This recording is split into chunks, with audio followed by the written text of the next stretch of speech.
Welcome back to the deep dive. Hope you enjoyed those first 5 deep dives into the Raise Children After Divorce material. Get ready, because here comes deep dive number 6. Looking forward to it. So today we're diving into Chapter 6, Episode 6, Building Emotional Resilience in Children. This is from Daniel McMahon's incredibly popular Raise Children After Divorce podcast. Yeah, it's a fantastic resource. So many parents find it helpful. Totally. Really practical, heartfelt guidance for parents, navigating all the complexities after divorce. And hey, if these deep dives are useful, you can go even deeper with Daniel McMahon's book. Oh, right, the book, also called Raise Children After Divorce. That's the one, available on Amazon Books.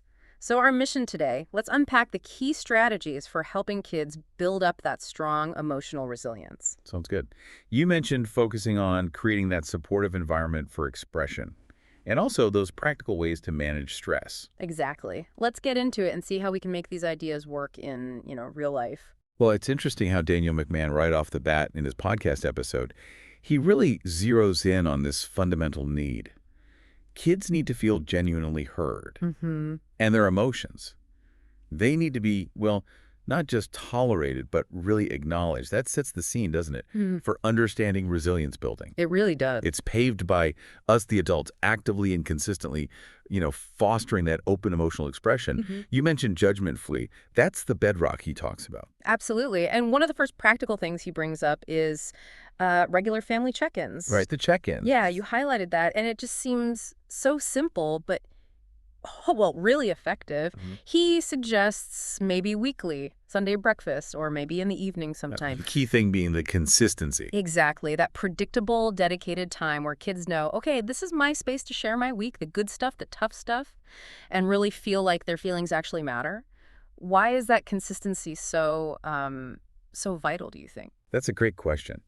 Well, if you think about it from the child's view, especially when there's big family change happening, predictability, structure, that can be like an emotional anchor. Ah, okay. An anchor. Yeah. These regular check-ins, they create this sort of safe container for them to express themselves. They know this time is set aside just for them, for their experiences. Makes sense. And it normalizes talking about emotions. It becomes part of family life, not just something you bring up when things go wrong. Yeah. That predictability, it builds trust. It reinforces that their inner world matters to you. He also brings in this really neat idea, the feelings corner. You had this in your notes, and I love the image it creates. Oh, yeah, the feelings corner. Like a cozy nook, right. Soft cushions, maybe some picture books, and importantly, these emotion cards. The cards are key. Yeah, with words and pictures for different feelings. So they become these actual tools to help kids, identify and say what they're feeling. It's like a little sanctuary. Exactly. A physical space where it's okay to have big emotions. Yeah. A place to pause, reflect, without feeling, overwhelmed. So what's the thinking behind creating a dedicated space like that?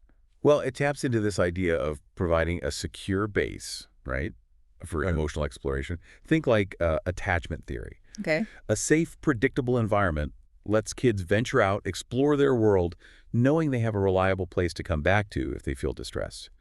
The physical space itself gets linked with safety, with emotional processing. I see. And the emotion cards, Yeah. they offer a really concrete way to kind of externalize internal feelings.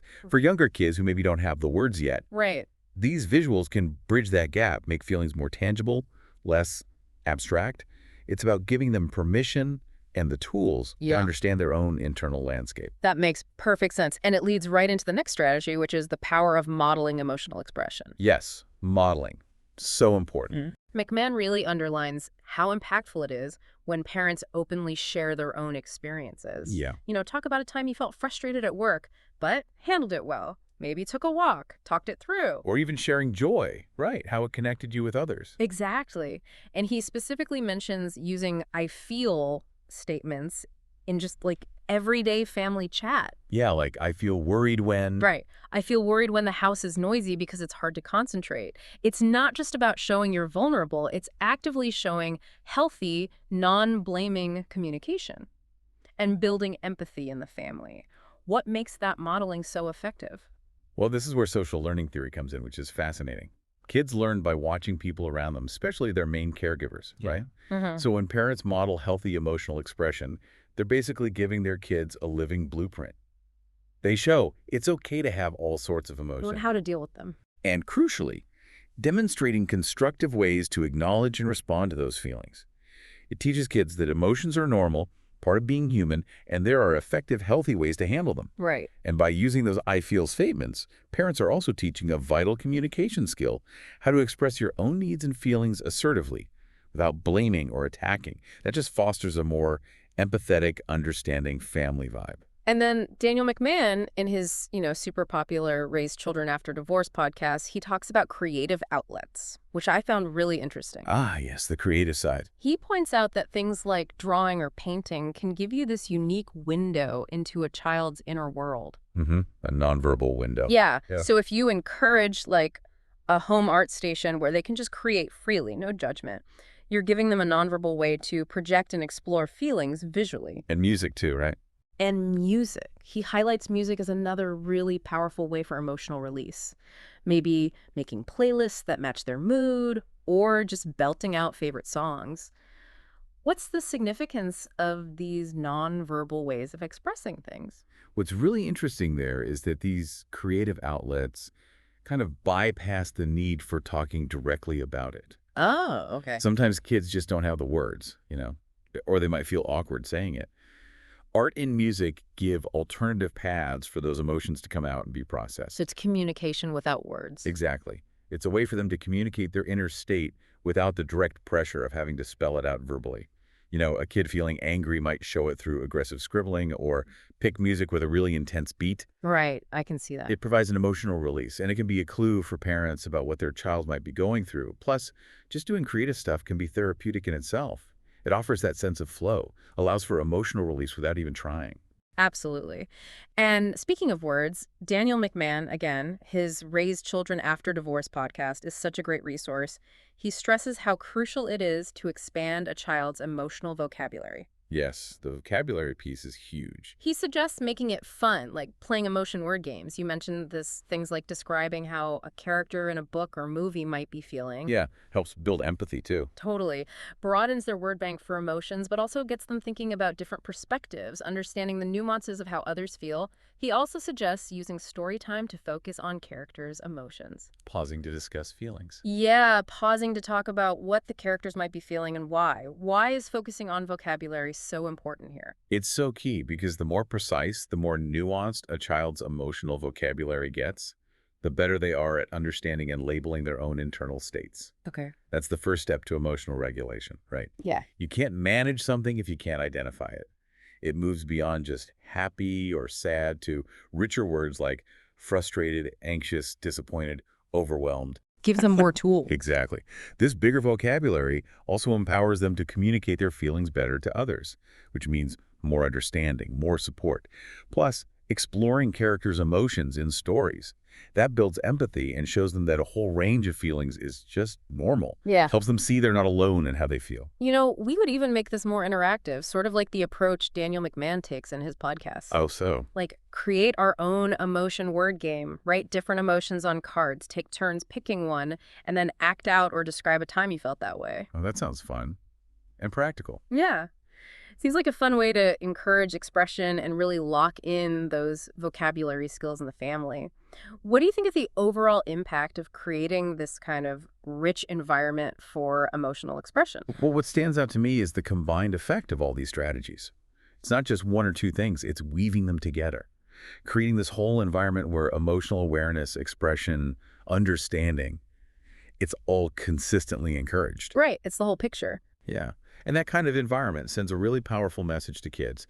Your emotions matter. It's safe to express them. You'll get support navigating them.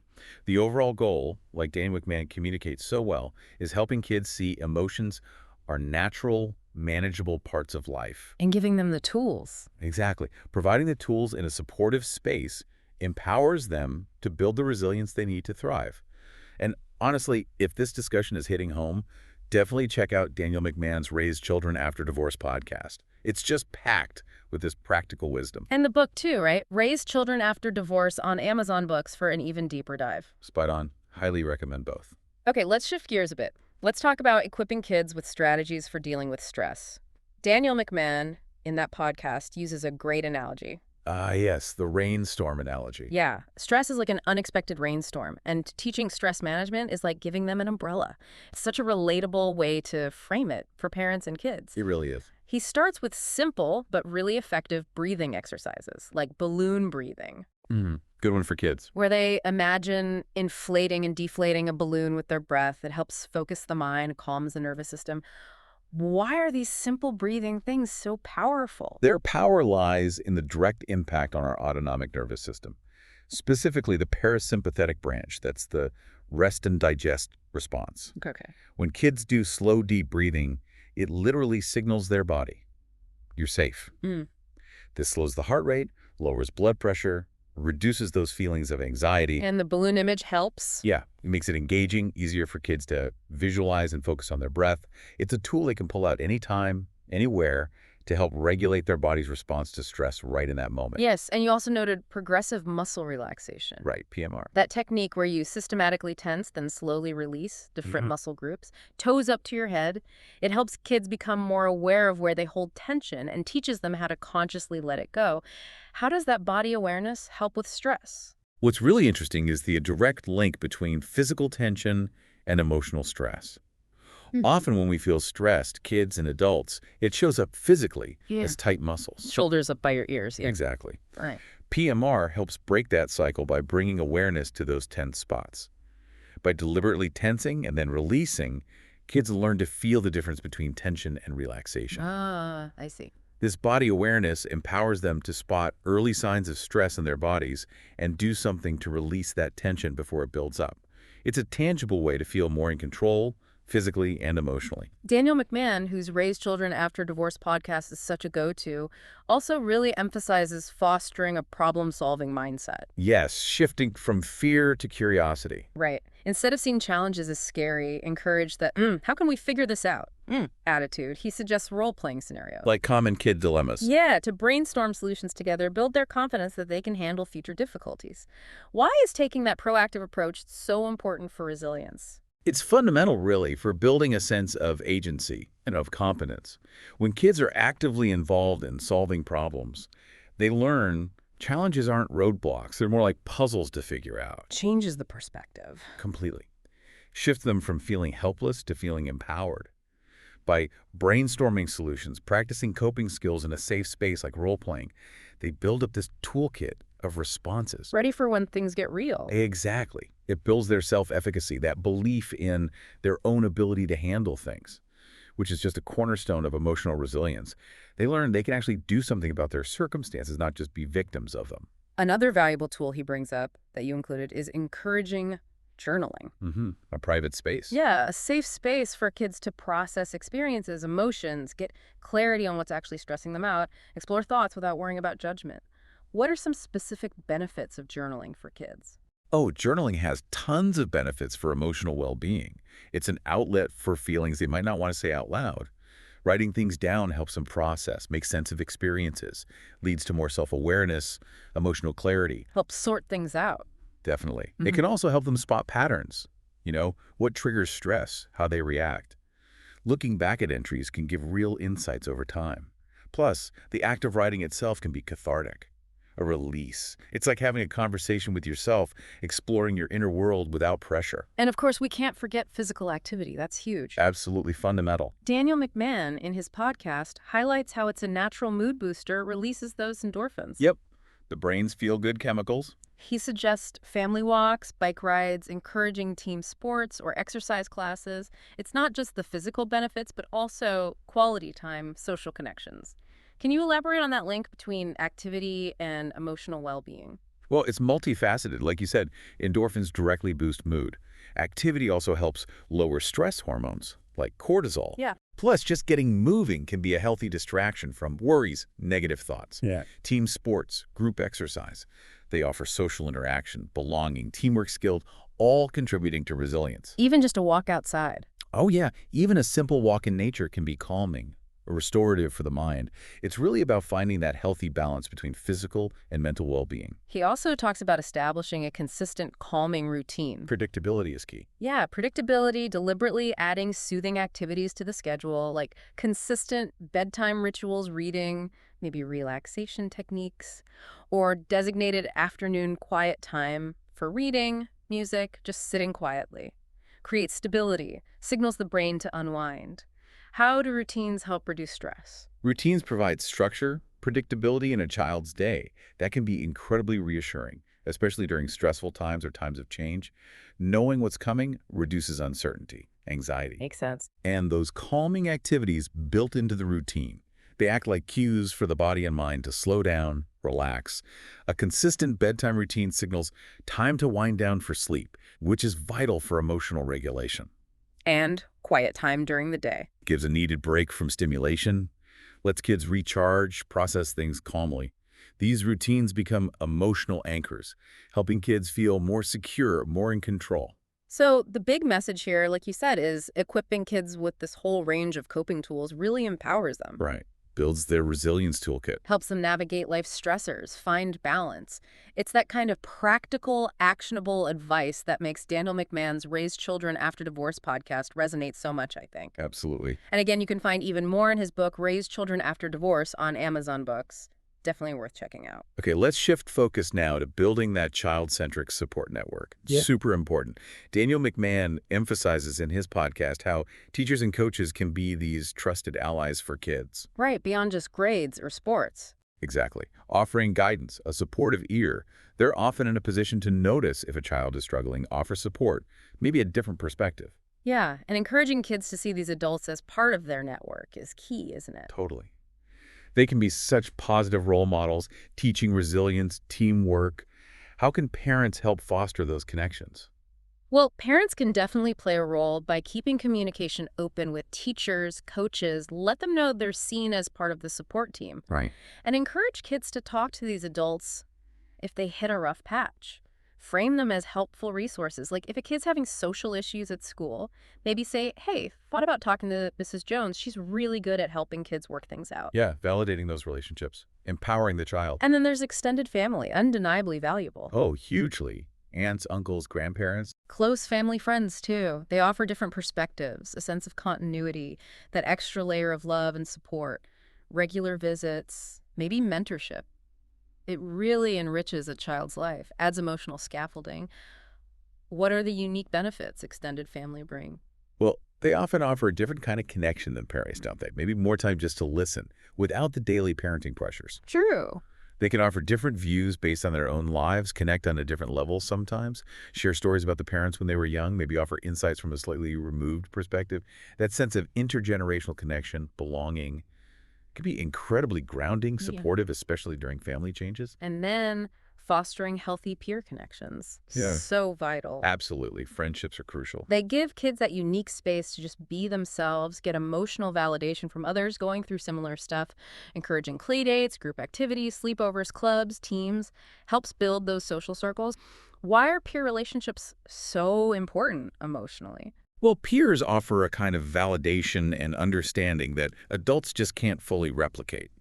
Different dynamic. Kids often feel more comfortable sharing certain things with friends who get it because they're living it too. Friendships build belonging, acceptance, social skills. Practicing communication, cooperation. Exactly. Conflict resolution too. All contribute to emotional growth, resilience. Strong friendships buffer against loneliness, isolation. They're a vital source of support. And fun. Daniel McMahon, in his podcast, also points out tapping into community resources. Yeah, looking beyond the immediate circle. Like local support groups for kids facing similar challenges, workshops on coping skills. Even libraries and community centers often have family programs, chances for social interaction. What makes these community resources valuable? What's really powerful about community resources is they connect kids with others who are genuinely walking a similar path. Yeah. That creates this strong sense of, I'm not alone. That must be huge. It really is. Support groups offer a safe space to share, learn coping strategies from each other, build community, shared resilience. Libraries, community centers, they offer broader opportunities for social interaction, learning new skills, engaging in positive activities, all contribute to well-being and a stronger support network overall. And crucially, McMahon emphasizes empowering kids to ask for support when they need it. Teaching them it's a strength, not a weakness. Exactly. Teaching them asking for help shows strength, self-awareness. He suggests practical things like role-playing, how to ask for help. And the help cards? Yeah, tangible help cards with contact info for trusted adults, family, teachers, counselors, like a readily accessible resource. Why is it so important to explicitly teach kids how to ask for help? Oh, it's fundamental. We have to actively destigmatize asking for help, reframe it as courage, self-awareness.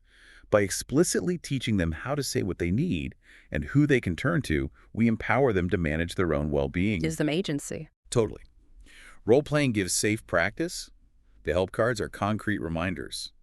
This proactive approach stops small problems becoming big ones, reinforces they don't have to face things alone, fosters security, empowers them to advocate for themselves. So the ultimate goal here is collaboratively creating this strong safety net for the child. Right. A network of supportive people. People who can provide comfort, guidance when things are tough, direction when they feel lost, and celebrate the wins too. And like you said, it's ongoing. It evolves as the child grows. Exactly. It's a continuous process. Daniel McMahon's Raise Children After Divorce podcast does such a good job reminding us that nurturing this network is a vital, ongoing part of co-parenting.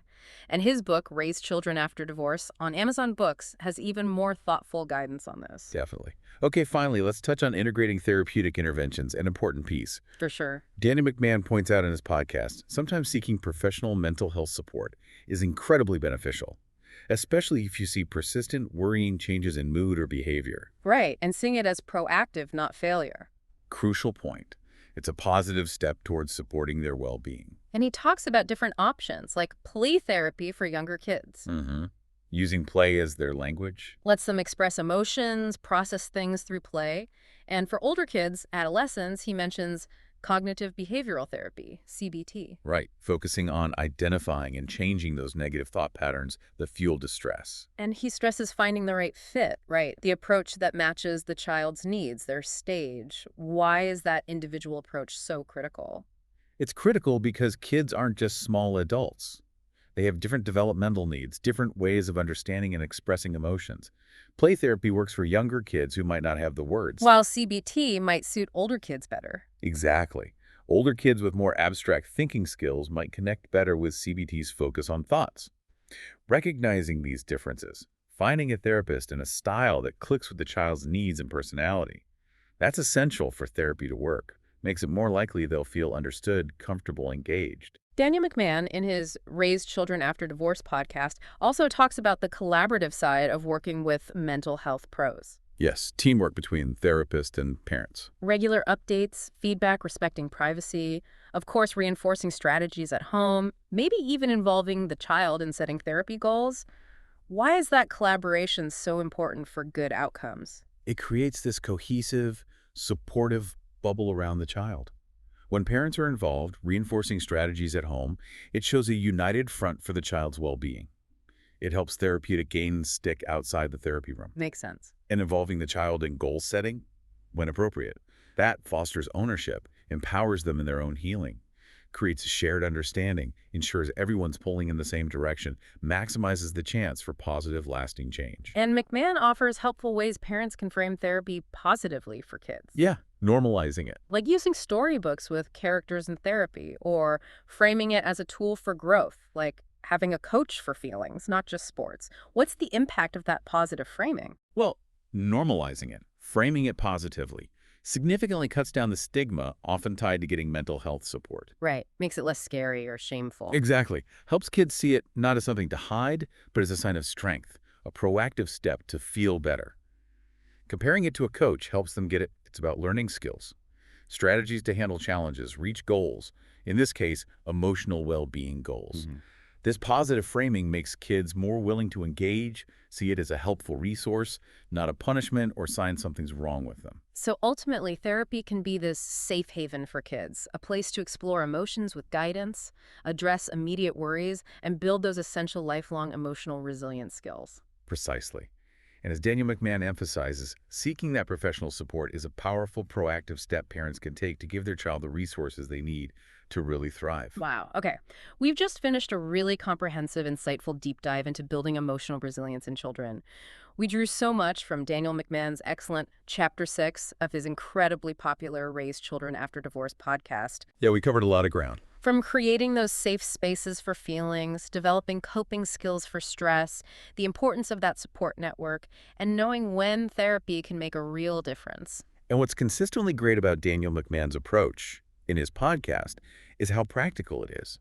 He gives concrete, actionable steps parents can actually use day to day. Totally agree. And I really encourage everyone, if you found this helpful, definitely explore the even richer guidance in Daniel McMahon's Raise Children After Divorce podcast And the book, too. and the book, also titled Raise Children After Divorce, easily found on Amazon Books.